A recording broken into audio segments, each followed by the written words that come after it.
வாங்க எப்படி செய்யறதுன்னு பார்ப்போம். அதுக்கு ஒரு 1/4 கிலோ அளவுக்கு சிக்கன் எடுத்துக்கிட்டேன். போன்லெஸ் சிக்கன் தான் எடுக்கணும் இதுக்கு. அதுக்கப்புறமா பிரெட், உங்ககிட்ட சீக்கிரம் எக்ஸ்பைரி ஆகிற மாதிரி பிரெட் இருந்துச்சுன்னா அது இதுக்கு பயன்படுத்தலாம். 1/4 கிலோ சிக்கனுக்கு 3 பீஸ் போல பிரெட் எடுத்துக்கிறேன். யூஸ்வலா பிரெட் பாக்கெட்ல அடியில இருக்க பிரெட்டை நம்ம தூக்கி போட்டுருவோம். ஆனா அதையுமே இந்த ரெசிபிக்கு பயன்படுத்தலாம். அடுத்ததா கடாயில எண்ணெய் சூடு பண்ணி அதுல சிக்கனை ஃபர்ஸ்ட் சேருங்க. அதுக்கப்புறமா பிரெட்டையும் சேர்த்து ரெண்டையுமே கொஞ்ச நேரம் ஃப்ரை பண்ணி எடுத்துக்க போறோம்.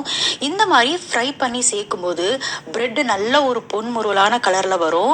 சிக்கனுமே நல்லா கொஞ்ச நேரம் வெந்து நல்ல ஒரு ப்ரௌன் கலர் வரும். இந்த மாதிரி நல்ல ஒரு ப்ரௌன் கலர் வந்ததுக்கு அப்புறமா எண்ணெயில இருந்து எடுத்து நல்லா இருத்துட்டு ஒரு பிளேட் எடுத்து வச்சிருங்க. திரும்பவும் இந்த எண்ணெயை நம்ம பயன்படுத்துவோம். ஸோ அதனால இருத்து எல்லாத்தையும் எடுத்து வச்சிருங்க. இந்த எண்ணெய் நமக்கு தேவைப்படும். அப்படியே கொஞ்ச நேரம் ஆற விட்டுருங்க. நல்லா ஆறட்டும். இப்போ நம்ம இந்த பிரெட்டை ஏன் இந்த மாதிரி பொன்னுருளா ஆக்குறோம்னா இது இந்த ரெசிபில நல்ல ஒரு வாசனை கொடுக்கும், டேஸ்ட்டும் கொடுக்கும். அடுத்ததா இதுல கொஞ்சமா மல்லித்தலை, பச்சை மிளகா, ஒரு பெரிய வெங்காயத்தை வெட்டி சேர்த்துக்கோங்க. அடுத்ததா 3-4 போல பூண்டு பல்லு. இப்போ ஃபர்ஸ்ட் பிரெட்டை உடைச்சு மிக்ஸி ஜார்ல சேர்த்து ஃபர்ஸ்ட் லேசா கொரப்பா அரைச்சி எடுத்துக்கோங்க. மித்த ஐட்டங்களை அதுக்கப்புறமா சேருங்க. அப்படி உங்ககிட்ட மிக்ஸி ஜார் சின்னதாக இருந்துச்சுன்னா ரெண்டையும் பாதியாக பிரித்து அரைச்சி எடுத்துக்கோங்க. இப்போ நான் பெரிய மிக்ஸி ஜார்ன்றதுனால எல்லாத்தையும் ஒன்றா சேர்த்துக்கிறேன். இப்போ இது கூடவே 1 டேபிள் ஸ்பூன் அளவுக்கு டொமேட்டோ கெச்சப், ஒரே ஒரு முட்டையை உடச்சி ஊற்றிக்கோங்க. தேவையான அளவுக்கு உப்பு சேர்த்துக்கோங்க.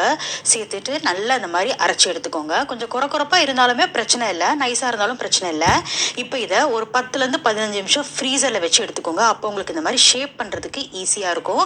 ஃப்ரீசரில் வச்சு எடுத்துட்டு அதுக்கப்புறம் இந்த மாதிரி நகட் ஷேப் பண்ணி அதை வந்து பிரெட் க்ரம்ஸ்ல கோட் பண்ணிட்டு எல்லாத்தையுமே ஒரு தட்டில் எடுத்து வச்சுக்கோங்க. எல்லா நகட்ஸையும் கோட் பண்ணி எடுத்துட்டு அதுக்கப்புறமா ஃப்ரீசர்ல திரும்ப ஒரு 10 நிமிஷம் வச்சுட்டு அதுக்கப்புறமா ஃப்ரிட்ஜ்ல இருந்து எடுத்து உடனே நல்ல சூடான எண்ணெயில போட்டு பொரிச்சு எடுக்கணும். மிதமான சூட்டு எண்ணெயில போடக்கூடாது, நல்லா சூடா இருக்கணும் எண்ணெய்.